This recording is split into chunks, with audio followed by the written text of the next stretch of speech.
A non-compressible ball in the shape of a sphere is to be passed through a square opening in a board. What is the perimeter of the opening?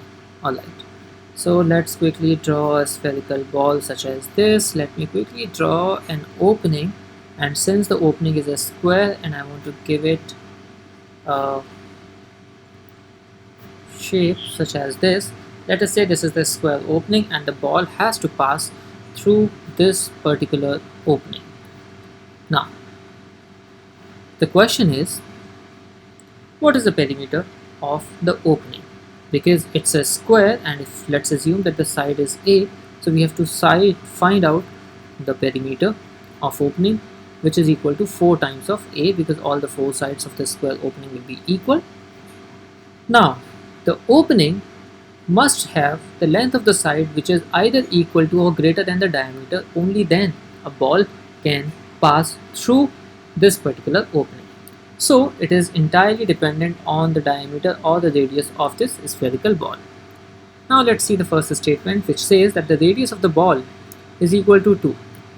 That means the length of the side of the square opening is either greater than or equal to 2. Therefore, we say it's not sufficient because the perimeter of the opening can be either twice of 4, which is 8, or greater than 8. So option A and option D are out.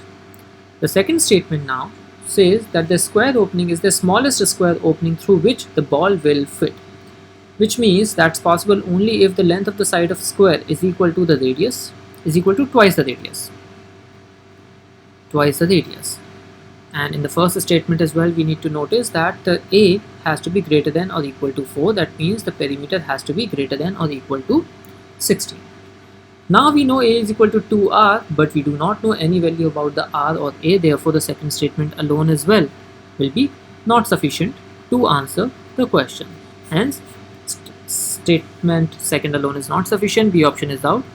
Now we combine the two statements, so we understand that A is equal to twice of R, and we also know that R is equal to 2, which means we understand that A is equal to 4, and that gives us that perimeter of the opening will be equal to 4 times of side, that is 16. Together, the statements are sufficient to answer the question, and the final answer becomes option C. Thank you so much.